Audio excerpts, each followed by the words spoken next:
Hello friends, Comdot Techno Mutaran Noxere. Ngasiki topic ta aina pudun laksari basi Corel Draw da round cell amadi line cell kamdona saga da ge have the matang duni skip tawdana video se loi badung yengina ba hajari hajik new PSM lo rase new PSM lo no gadamakta sida nambira se ko sida nam kan da new PSM lai new page se hajik letter lady letter se A4 da oyong thok se A4 da millimeter se inch do thok se yare hajik ko sidena akoina hajik sadu se kaino ai kan da line cell amade round cell kamaina saga de have se ne matam mangan jaroi video se hojin jage Comdot Tech hari channel se adomna subscribe am tang to biduna nakanda leriba bell icon do on to biduna pun thogot piu amate nungai raba adomda kana raba computer gi any kind of technology gi matang da adomda suggestion sing aduga idea sing pudun laksagi haibasi ikongno najari line cell han boina sarase line cell sanabagi damakta sida e aina yi se e na leriba tool se lobiro e na leriba tool se lorganda sida click ama takan taw ganda magi text tool tholani ko text tool sida ko tha doine kayen thani akoina sagodoriba mayek to magi wahi do dum thapiro sida ai sida Comdot Tech en thage Comdot Tech ena Comdot Tech se si Arno Pro de leibagi ni mayek tholaktre se Arial do onthok piro Arial Comdot Tech ko Comdot Tech thani si single line dara sina ko ai koi two line de to se single double line de ko makha de kai hapsi ke koi e YouTube channel ana thara se ko YouTube channel lena adidi ma asi center mai jere ko magi sawbagi sang se ai koina magi phones magi size se ai koina line cell dadi 10 dagi handade 10 dagi sawkot ke habdi yai to 10 dagi handade common ne ko sine je 10 11 12 swaiteni ko 12 ka di kra nungai tre sawre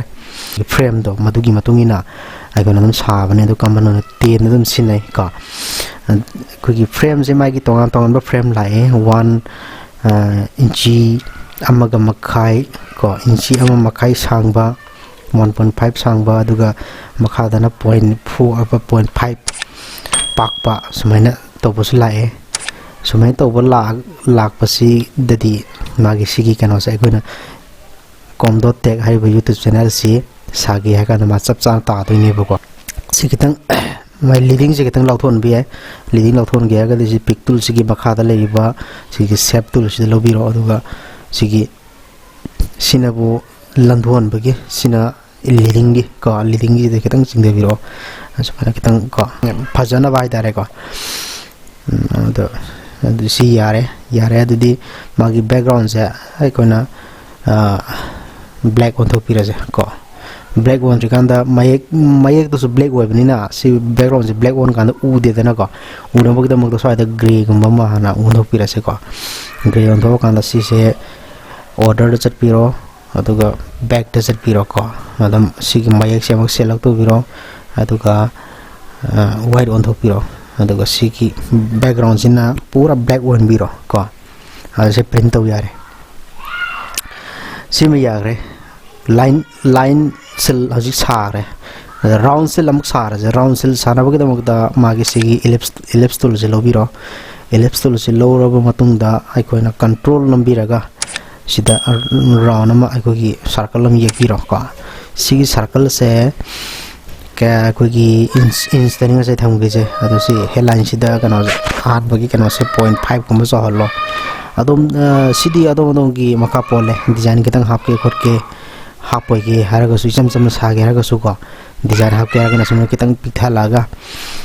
sina 0.75 kumba o hen biro ko si o basi u da base u na bagi kitang picture biro kimana ko adegi magi 0.5 se makha da sum putha biro ko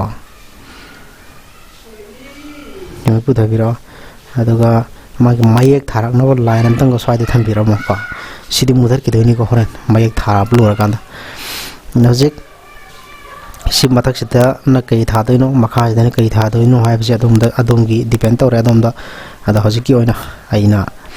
channel असिगी ममिंग ओइना सेमजरगे अहानबदा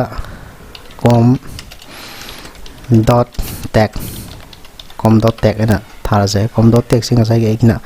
कनो तो aerial lump Mohan बिरोको यम चावरे मसी 10 दा नत्रगना 8 दा नत्रगना 9 दा अइकोना चानागदाबा round की मतुंगी ना अइकोना सेमबियाई सिसे capital ओहेलासे को capital ओहेनाबगी दमकता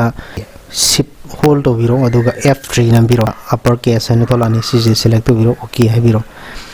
अदुगा सि बोल रोहन बिरासे को सिगी माइक से खर चावरे मागी माइक से चावदी नते असेंग बाइदि सिगी कनो से खर पिक पेने मासी से अइकोना 1.2 द सेम से को 1.2 द सेम काना दे मागी माइक से चावरो माइक सब चारानी को com.tech लेरे com.tech सिनबो सी मथक सिदा थादोइनी को राउंड को लगा अदगी सी मखा सिदनबो ngसागी अइना YouTube channel लाइना लेरिसे सी से दम थाबिरासे को YouTube channel इन थार सी जो ngसागी control A all select और कंदा shift नंबिरगा F3 नंबिरो अदा upper case लग बिरो अदो ओके है बिरो सुमेल लेरे को सी जो बोलो हिंग्रे अदुदि हजिक अहानबा com.tech से माथक सिदो कोलसे com.tech ने अदो अइकोन कोन देबे लाइन सर्कल सिसो पुन्ना सेलेक्ट तोरने शिफ्ट नमगा अदो सेलेक्ट तोर मतुंदा सि मथकता लेरिबा टूल से चपिरगा टेक्स्ट से चपिरनी अदुगा फिट टेक्स्ट टू पार्ट हाइसे सिदो न चपिरनी कोलरि से खरनी को YouTube चैनल हाइसे मखा से कोन दोने अदि YouTube चैनल सिंग सागी मथकता तो कि समना ना सिजु सेलेक्ट तो बिरनी अदो कोन देबे लाइन दु सेलेक्ट तो बिरनी को अदो समानै टेक्स्ट से चपिरो अदुगा text to part si chapiro si ju mathak da kon ngane ai na pa mi di makha da kol halak to ne bu ko makha da kol halak ke ha ga di khoi na sida abc na mathak to kol lai si makha gi si lo biro ko ada sida su qrst na lai si gi se line si gi mathak ta lai si na ta line si gi makha da lai si na lo biro ko si lo matung di ma gi mirror in lady dana ko e sin sonda lagto ini channel sin sonda lagto ini mirror lady pose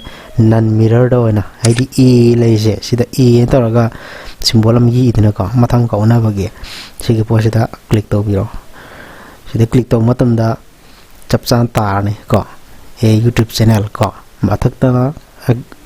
com.tech makha dan YouTube channel ko ada si kano se khara 10 से 9 गुमदे ओहन बिरास मरमदे सी कनो से कतंग हांगन जे हबको दगी YouTube channel Sissu खरा कुंजन मले सिसु कतंग लंथोकन जे हबको दसि लंथोन गे ga ding asai gi sigi shape se de lo biro aduga somena kतंग इंथोक बोदा लंथोरकनी को कोन पामी सांग सिदा चिंगा गना बुंग सागी लीडिंग की ददी सिदा यारो सिंगल लाइन ना से दुम सुम डबल लाइन दो रगा दी लीडिंग की से सिदा इंग द चिंगा दो को हजिक यारे सिदा अदम प्रिंट तौरगा सु यारे तबदबो अखोइना डिजाइन कितंग हाफ की हाइबदो होरगा दी डिजाइन से com.tech ने अदगी YouTube चैनल से ने अनि से तोंगान बने हाइबसे खंगना बगी दमकता सिगी अहांग से को की स्टार मार्क अमा थंबी आई को स्टार नत्रसु कनो एनी फजनबा डिजाइन अदोंगी अदोंनो डिपेंड तौरे सिदी अदोंने हेना फजनबा सेमबदो याय हजिक सिमने स्टार मार्क अमा हापे स्टार मार्क से मसु संजला से को मपान की लाइन से मसी से लौथोक से को सि लौथोक की हरगदे कोइना कईगुंबा लाइन से नन नत्रगना कलर चेंज तो गेरगदी राइट क्लिक तनबियो माउस की राइट क्लिक तनबियो याय को सि मनुंगी दि मांगजे दे मपान की बाउंड्री दि तने मांग से अदग मनुंगी मचू से चेंज तो के नत्रगना नन द थंगी हरगदी माउस की लेफ्ट क्लिक तनबियो सि मगेन ताबिरो सुमना सि ngसागी कनो गदु लागते दना को आई लेफ्ट क्लिक तनमिनी अदगी ngसागी बाउंड्री दो हापक के हरगती राइट क्लिक ते एनी मचुमा दा थमगा राइट क्लिक तन मतमदा मचु तो लाने मागी बाउंड्री तो लाकनेबा को सिन नन थमसे होजे अदो होजे फिल तौरिसिना ब्लैक ने अदगी सिगे चा मानाबा मुसु सोन द थंबिरसे को सिगे से कॉपी तो पूरा से कॉपी तो से कंट्रोल नंबिरो अदुगा माउस ता लेफ्ट क्लिक नंबिरो सिमा पासिदा अदु चिंबिरो कंट्रोल थादुक यादे लेफ्ट क्लिक थादुक यादे को अदुगा सिदा मपासिदा थमके हाइबम पासी योरकांदा का लेफ्ट क्लिक से थादुक त्रिकांदा राइट क्लिक से ना तक नंबिरो को अदुगा लेफ्ट क्लिक से तक थादुक मतमदा कॉपी लौजरनेबा याई को हजिक सिजो खितंग सोना लेसल लगा करा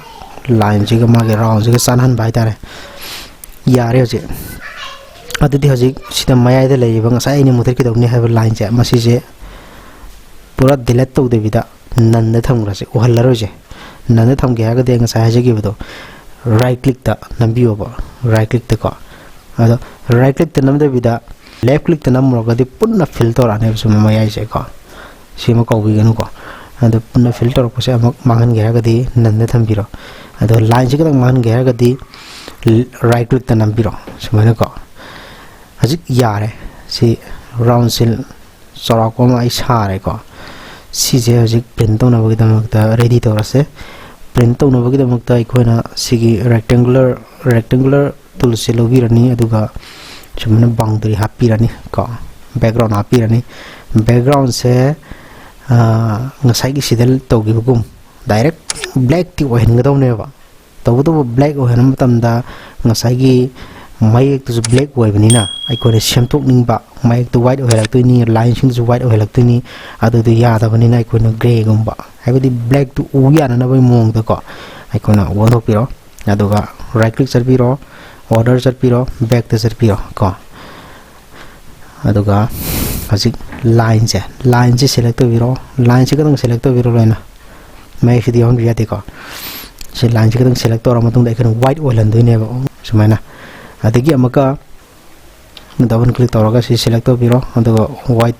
सिंदोकपिरो से व्हाइट सिंदोकपिरो अदुगा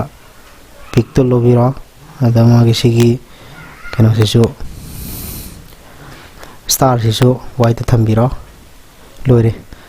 अदो सिगी मागी बैक कनो से बैकग्राउंड से पूरा ब्लैक तो हनबिरो सुमाइना लाइरे अखोइ प्रिंट तो याबगी stage you're Seema याइद date long option की होट के हाबदि इलाइ लाइरे को कई केना हापतोइ तो अदुम हापि यारे वीडियो असि हेर सांगतोखिगद्रा हाइदुना आई याम कायना कन एक्सप्लेन तौजद्रे केगुम्बा अदुमना ज्ञान तादबा यहोरगसु कमेंट बॉक्स ता सुसुसुदन हंपिरो अदुमगी गमंग चादबा अदुमगी ज्ञान तादबा दो सुसुसुदन को हननबा थोगल तौजगे चैनल से सुसुसुदन सब्सक्राइब तौबियो नाकंद लेरेबो बेल आइकन ऑन तौबिरमो वीडियो से लाइक तौबियो शेयर तौबियो कमेंट दा अदोंगी अपाम खुदी मफोंदो पिरो हाइजबगलोनेना ngasi की टॉपिक asi matang asi लसिनजरी थैंक यू ऑल।